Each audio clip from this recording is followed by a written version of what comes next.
I am turning 18 soon, and by the time this video is uploaded, I'd probably already be an adult. But even so, I'm still one of the younger comic book fans out there.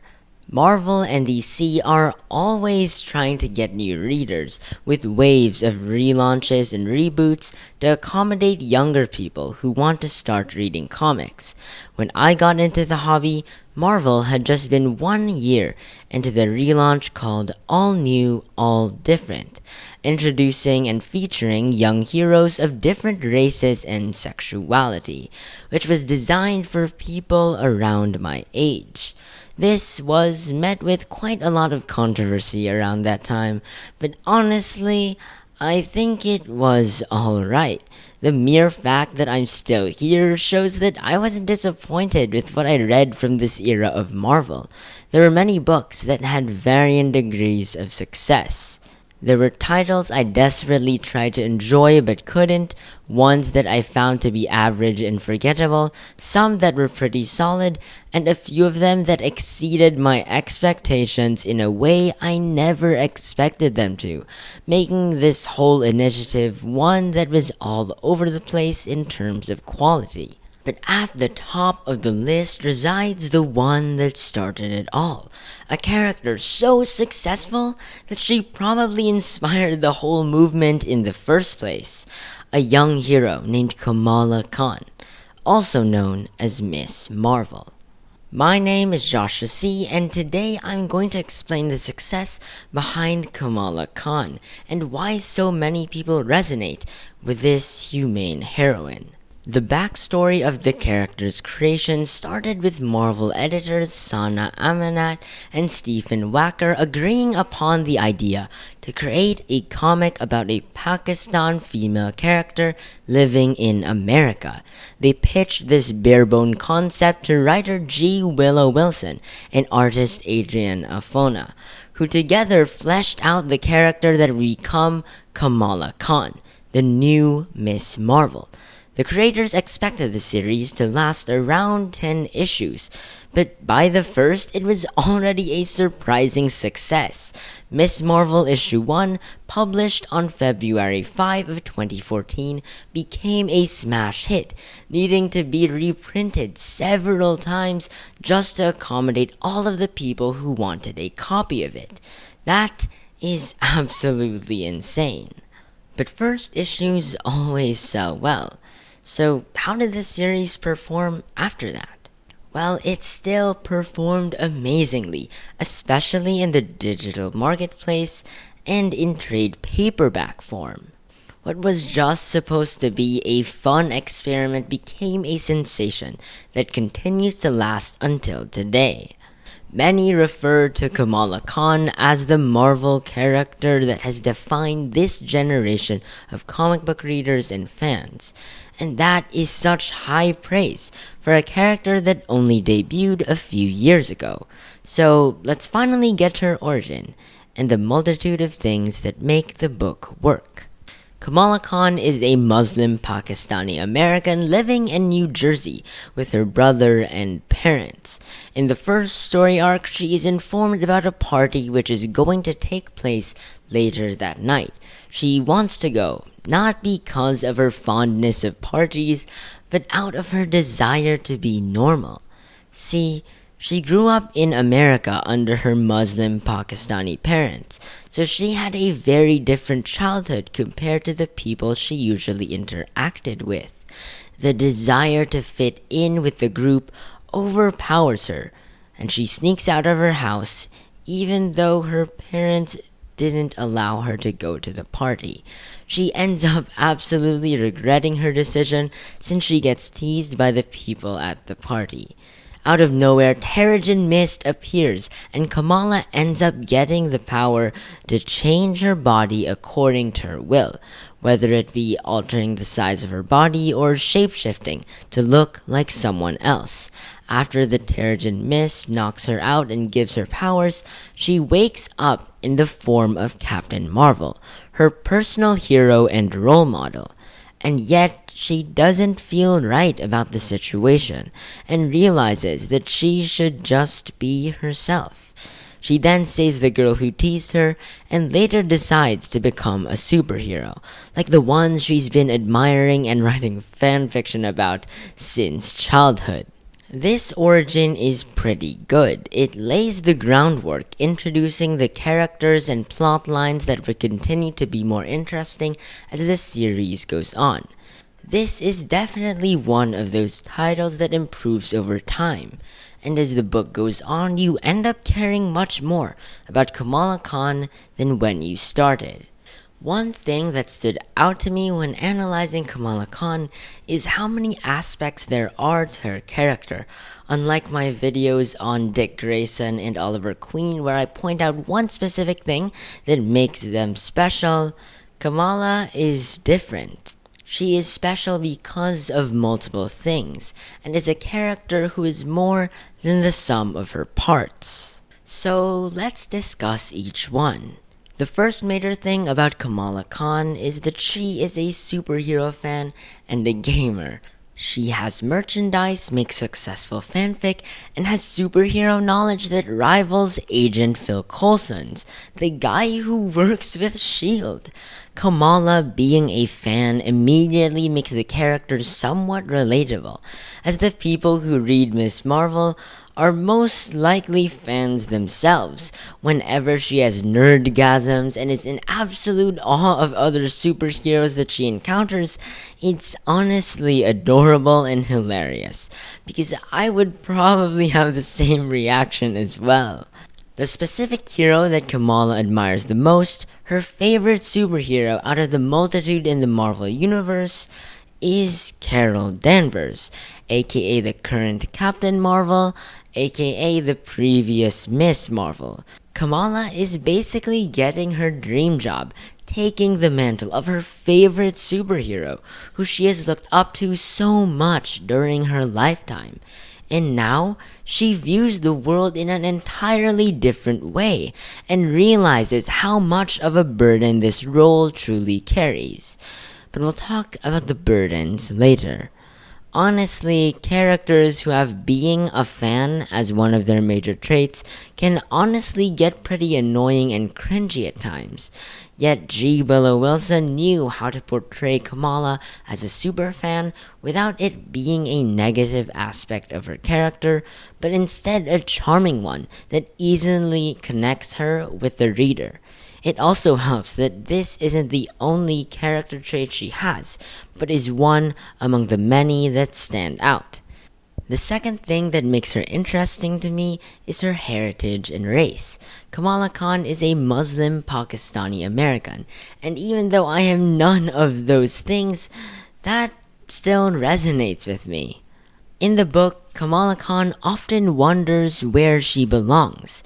In America, she is seen by other people as a foreigner, but when she goes to Pakistan, she is also seen as a foreigner. In the series, she often questions where her true home is because she's in a culturally weird spot.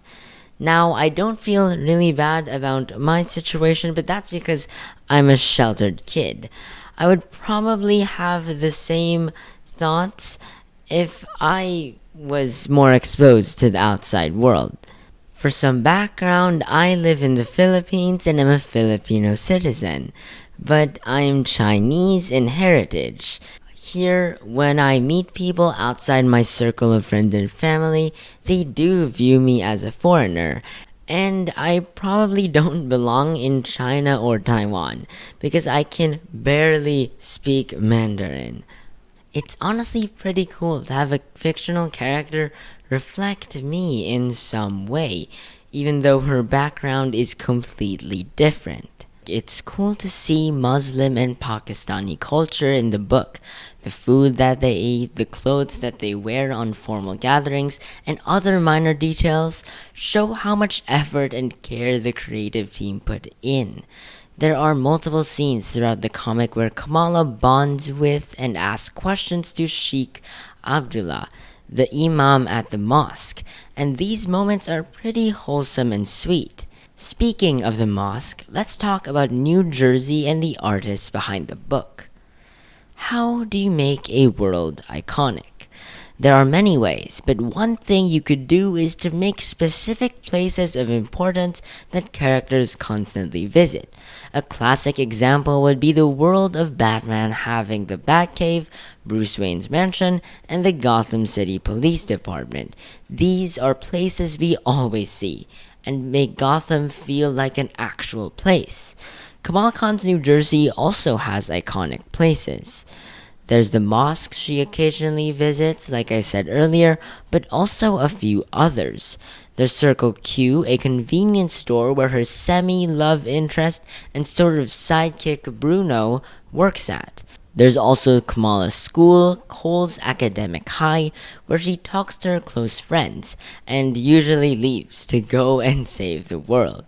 She also eats at a hot dog stand sometimes, and often craves gyro and fries. There's also the school lab, where Bruno's experiments are held, and of course there's Kamala's own home, where she is often on her computer playing video games. What also helps define the world of Miss Marvel, though, is the art. And wow, is it magnificent. What especially stands out to me is its consistent quality. For a lot of comic book series, changing the artist is something I'm usually opposed to. These changes can often be very jarring. Heck, look at this drop in quality from the Teenage Mutant Ninja Turtles IDW run. I just can't handle such drastic changes in art style. But surprisingly, Miss Marvel doesn't have this problem. Adrian Alphona is the book's main artist, who establishes the look of the book, and I absolutely adore his sketchy art style with very detailed and lovely background design. He isn't the only artist though, as Takashi Miyazawa and Nico Leon sub in quite often, and I love their more cartoony art styles, as they help capture the characters' emotions perfectly. There are also a ton of other artists that come in for a few issues, like Marco Faila, Mirka Andolfo, Diego Olortegui, and more. But even though the art style often changes from issue to issue, page to page even sometimes, it's not really uncomfortable or jarring to look at. That is partly because of the colorist and letterer.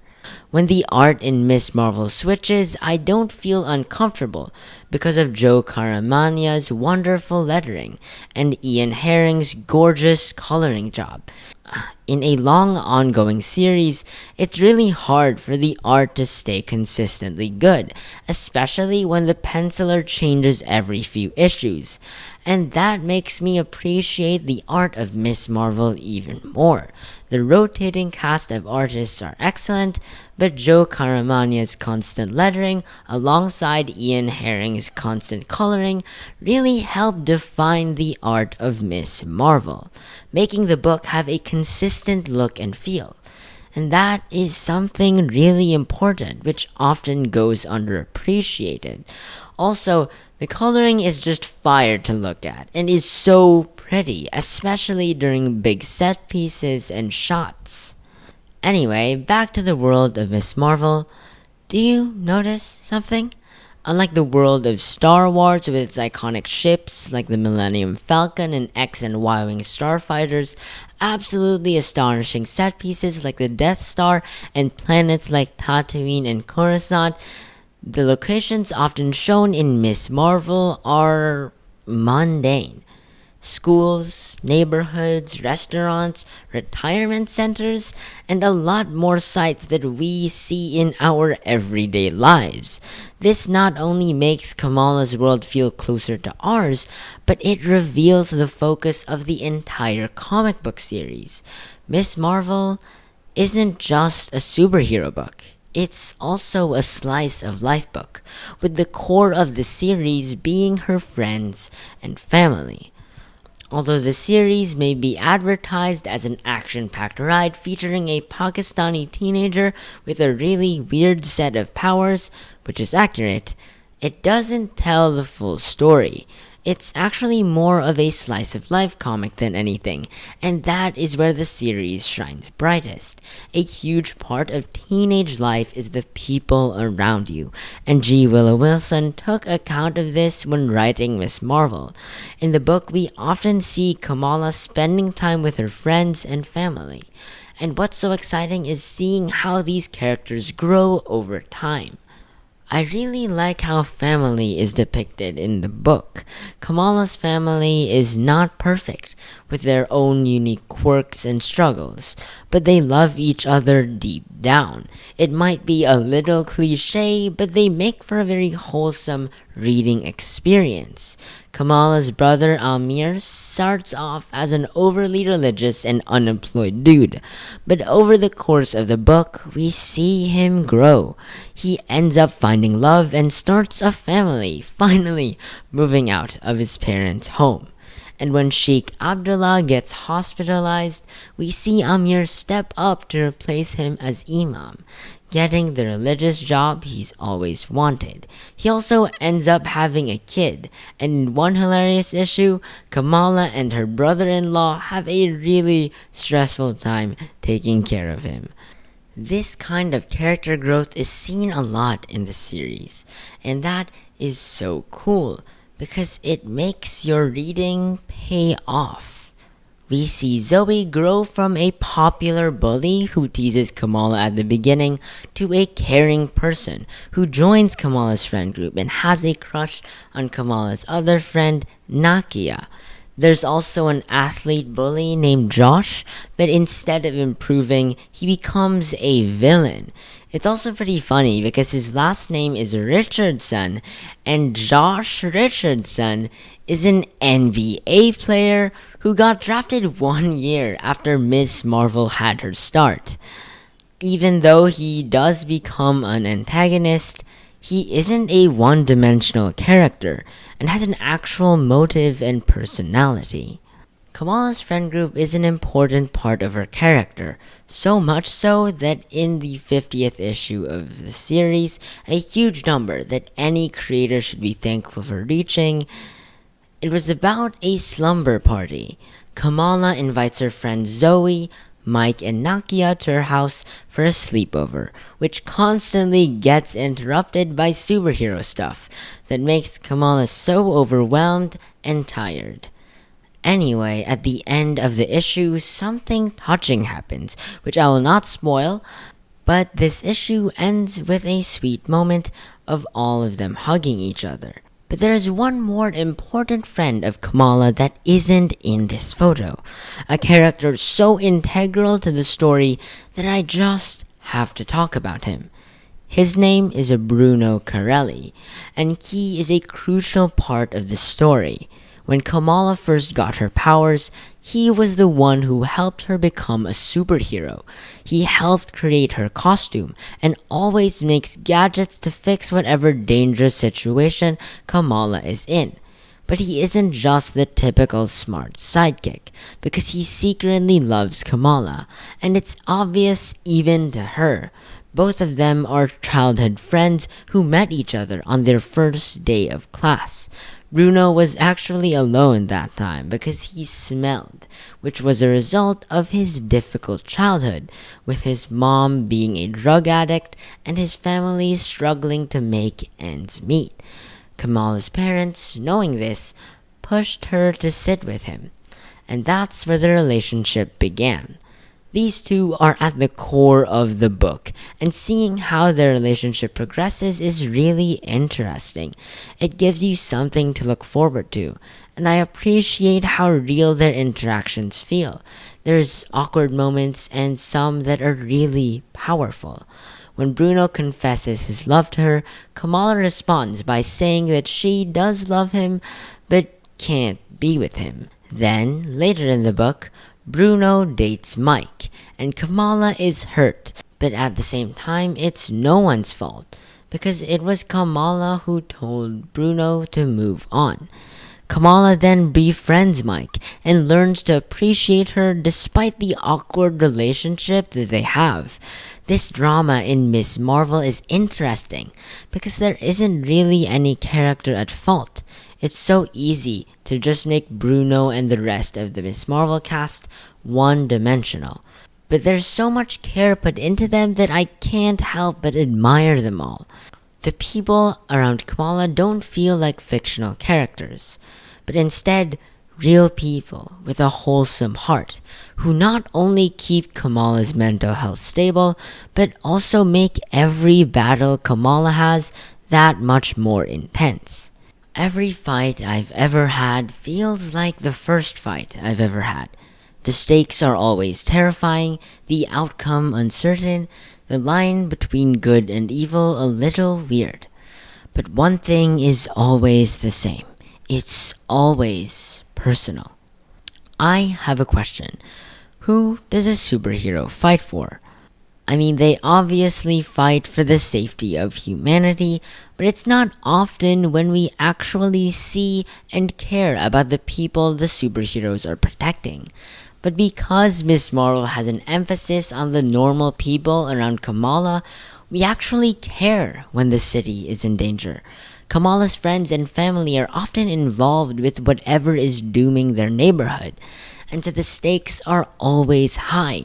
Miss Marvel must overcome every obstacle she is faced with, because failing to do so will result in catastrophe for her friends and family, who we also care about. Imagine the weight Kamala has to bear. She has to put on a brave face and give her all every time she wears the mask. In the book, Kamala struggles quite a lot. She has to juggle school, family, and superheroics all at the same time. And this overwhelming sense of pressure and anxiety that comes from having to do all of these things is something Kamala feels on a constant basis. In the 5th volume of Miss Marvel, her grades suffer, her friends worry about her, and she's unable to attend her brother's wedding preparations. The arc ends with this absolutely hilarious mess, and Kamala has to call Captain Marvel to fix it. Being a superhero is a genuinely difficult task, and I like that Miss Marvel does not have the power of a god. Even with her embiggening abilities, she is absolutely exhausted by all the stuff going on in her life. She experiences burnout and anxiety, the feeling of being stretched so thin that she can't even perform her tasks well anymore. This makes her a relatable character because we've probably gone through situations like these, times when we have had so many tasks in front of us and are absolutely devastated, both mentally and physically. So how does Kamala get through her constantly stressful life? Well, that's where the emphasis on friends and family return to the picture, and where the book's positive messages come in. When Kamala gets burnt out from being a superhero, she quits. But unlike Miss Marvel, the comic didn't go on a break. Her friends stepped up and assumed the role of Miss Marvel. Multiple of them, actually. If you are wondering whether they did a good job or not, the answer is not really. But the fact they cared so much about Kamala during her absence shows how strong their bond with her really is. It was actually one of Kamala's classmates, Naftali, who found her and convinced her to suit up. She expressed to him how frustrated she was and how pressuring it is to be the glue that holds her friend group together. Naftali tells her something really important: the fact that she can ask for help, and that it isn't a bad thing. It's honestly a very cliche lesson, but it's one that we might often forget and might be ashamed of following. Asking other people for help implies that we are incapable in a specific area, and for some it might be ego-breaking. But we're all human, and we really need help sometimes. When you think you're alone, turn around. Sometimes the people who matter already have your back. The comic book run is full of these sentimental moments and lessons that are a little cheesy but are very well done and very, very wholesome. The whole book is really uplifting and is one you can turn to when you're down. The book doesn't feel like a heartless cash grab to make money. It's art that is made with so much passion and heart. And when it comes to critiquing media, I think that's the highest praise of all. Miss Marvel isn't just good. It makes you feel something and has a purity and positivity that is hard to find anywhere else. It might not be the most deep and complex thing in the world, but it's a book I think everyone can learn something from. Not only does the main character, Kamala Khan, represent a minority, but the general populace as well. The book exceeded expectations, not only garnering a sizable audience and highlighting the talents of those that created it, but also touching and inspiring the lives of many in the process. I honestly don't know how to end this video. I still haven't talked about how the book was able to grasp the audience it catered to, and I haven't delved deep enough into Kamala's culture, I feel like. I also haven't talked about her other appearances outside of G Willow Wilson's run on the character, and I haven't even read the most recent run by Saladin Ahmed, so I can't really say anything about it. But I think you know the gist. Miss Marvel, Kamala Khan, is cool. And even if you got just that little bit of information from this really long video, I think my work here is done. Thank you so much for watching, especially if you reached the end. I appreciate it a lot. Leave a like if you enjoyed the video and subscribe if you want to see more from me. My name is Joshua C, and I will see you in the next comic book video.